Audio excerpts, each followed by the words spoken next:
से खड़े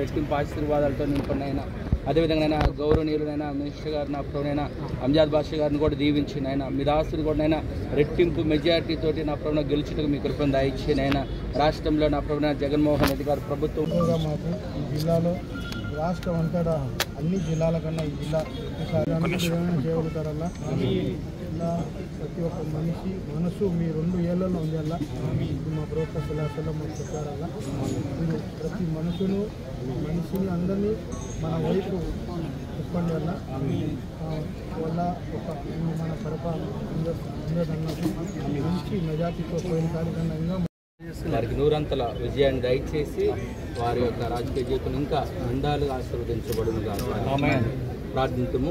మహాపరిశుద్ధుడా, ప్రేమ నమ్మకం కలిగిన గొప్ప యేసయ్య, మీ పాదములకు వందరములైన మీ దాసుడు ప్రియ కుమారుడు గౌరవనీయులైన ఎంపీ గారైనా అవినాష్ రెడ్డి గారిని బట్టి మీ పాదములకు వందరములైన మీ దాసుడు నా ప్రభువైన తండ్రి కుమార పరిశుద్ధాత్మ నామములో నా ప్రభు ప్రార్థనా పూర్వకంగా నా తండ్రి నా ప్రభువైన 5 నామినేషన్ వేటను బయలుదేర్చుండగానైనా शुक्रवार्धकेषु स्वप्न अरहरणि मनोव्याख्याय कर्मणज्ञानतज्ञानत महासंभावित महापापानां परिहारार्थम् अहोबिलक्षेत्रे श्री लक्ष्मीनारसिंहस्वामी परिपूर्णकार्यार्थं शत्रुदोषनिवारणार्थं समस्तकार्य दिग्विजयफलप्राप्त्यर्थम् आचम्कात् मनोवाञ्छाविष्टवलसिद्ध्यर्थं श्री भूमिनीलासमेत श्री लक्ष्मी वेङ्कटेश्वर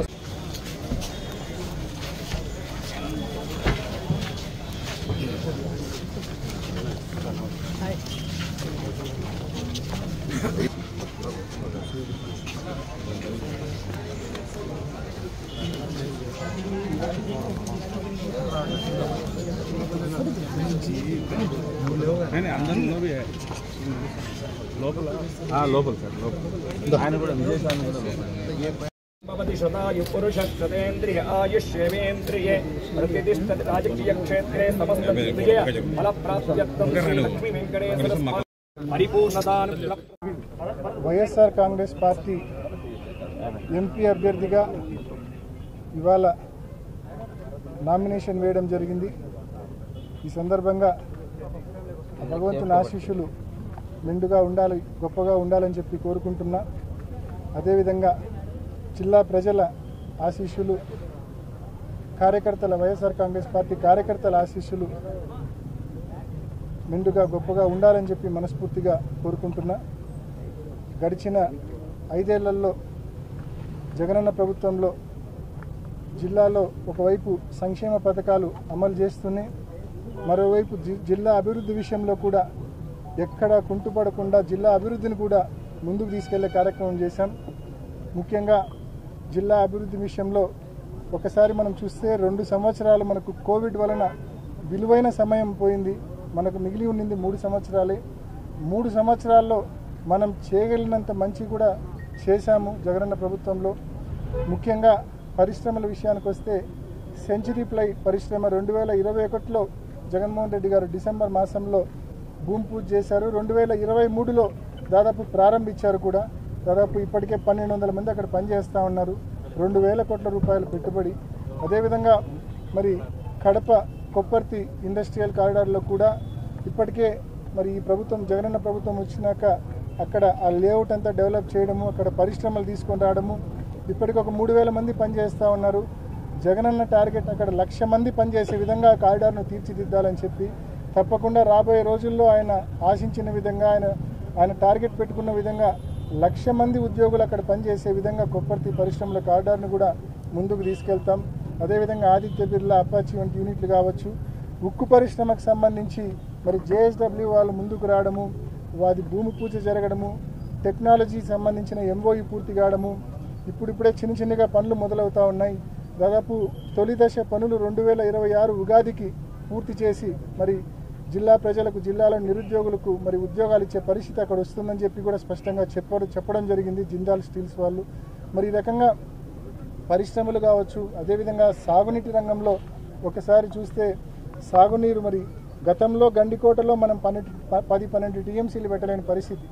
జగనన్న ప్రభుత్వం వచ్చినాక 900 కోట్ల రూపాయలు చెల్లించి ఇవాళ మనం గండికోటలో 27 టీఎంసీల నీళ్లు నిల్వ చేసుకోగలుగుతా ఉన్నాం.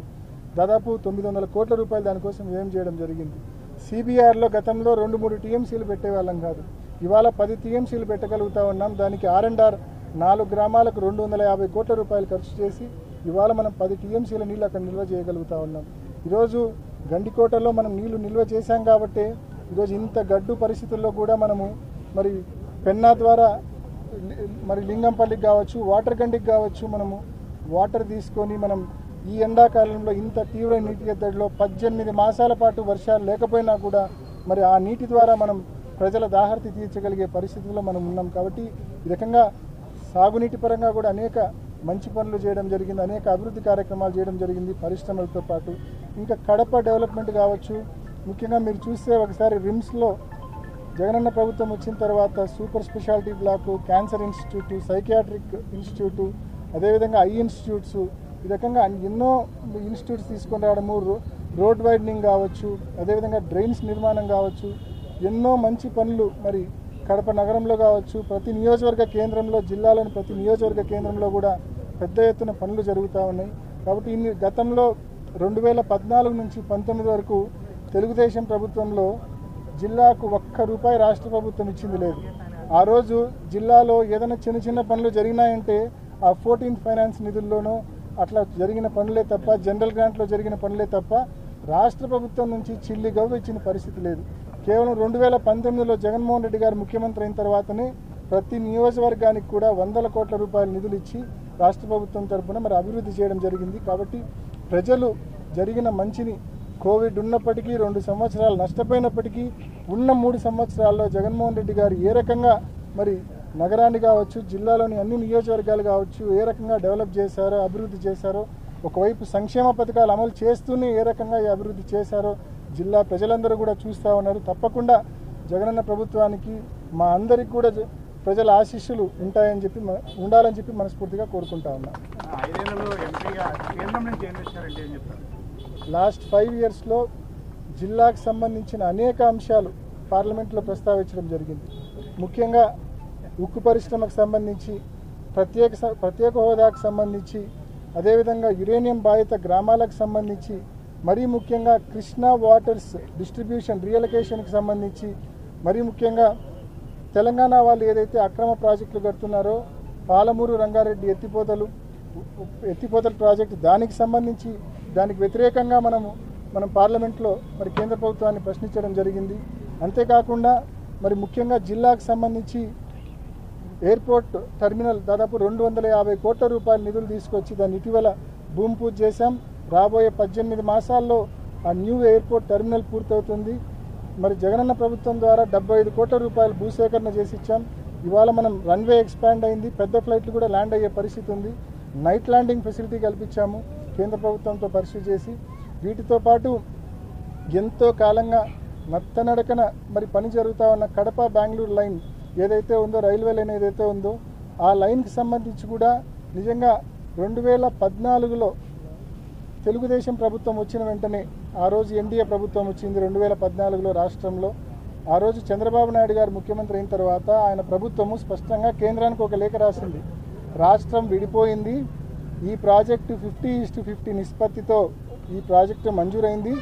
రాష్ట్రం 50%, కేంద్రం 50% షేరింగ్ రేషియోలో ఈ ప్రాజెక్టు మంజూరైంది. ఈ డబ్బు పెట్టే పరిస్థితి మా రాష్ట్రానికి లేదు, మొత్తం డబ్బు మీరే పెట్టండి అని చెప్పి ఒక లేఖ రాసేసి చేతులు దులుపుకున్నారు. ఆ తర్వాత ఆ ప్రాజెక్టు ఒక్కటంటే ఒక అడుగు ముందు పడిన పరిస్థితి లేదు. ఇవాళ ఈ ప్రాజెక్టుకు సంబంధించి మనం ఏం చేయాలన్నా కూడా కర్ణాటక ప్రాంతంలో కూడా మనం భూసేకరణ చేయవలసిన అవసరం ఉంది. కాబట్టి ఈ ప్రాజెక్టును వితిన్ ద స్టేటే మనం కనుక చేయగలిగితే ఈ భూసేకరణ కావాలంటే రాష్ట్ర ప్రభుత్వం బాధ్యత తీసుకోవచ్చు అని చెప్పి పెన్లిమరి నుంచి పుట్టపర్తి వరకు ఈ లైన్ను మార్చవలసిందిగా జగనన్న ప్రభుత్వం కేంద్ర రైల్వే శాఖకు లేఖ రాయడం జరిగింది. వాళ్ళు కూడా దానికి సంబంధించిన ప్రిలిమినరీ శాంక్షన్స్, ఫీజిబిలిటీ స్టడీస్ కూడా చేయడం జరిగింది. ఇప్పుడు టెక్నికల్ ఫీజిబిలిటీ చేస్తూ ఉన్నారు. మరి దీనికి సంబంధించి పెన్లిమరి టు పుట్టపర్తి లైన్ కనుక కనెక్ట్ అయితే డైరెక్ట్గా కడప, పెన్లిమరి, పుట్టపర్తి, బెంగళూరు ఒక 30 కిలోమీటర్లు అదనమే కావచ్చేమో కానీ బట్ ప్రాజెక్టు కళ సాకారం అవుతుంది. ఇక్కడ నుంచి ఎవరైనా బెంగళూరుకు ట్రైన్లో పోవాలనుకునే వాళ్ళు పోయే పరిస్థితి తప్పకుండా వస్తుంది. ఈ పాత అలైన్మెంట్లో మాత్రం కర్ణాటక ప్రాంతంలో మనం భూసేకరణ చేసే పరిస్థితి లేదు, కోఆపరేషన్ లేదు. కాబట్టి ఈ న్యూ అలైన్మెంట్ చేయమని చెప్పి కూడా జగనన్న ప్రభుత్వం ఇప్పటికే కేంద్రాన్ని కోరడము, వాళ్ళు దానికి సంబంధించిన financial feasibility, commercial feasibility, technical feasibility అన్నీ కూడా స్టడీ చేయడము, దానికి సంబంధించిన ప్రాథమిక అంచనాలు కూడా తయారు చేయడము, ఆ చేంజ్ ఆఫ్ అలైన్మెంట్ మంజూరైతే తప్పకుండా మరి ఆ కడప బెంగళూరు లైన్ శరవేగంగా పనులు పూర్తి అయ్యే పరిస్థితి కూడా వస్తుంది.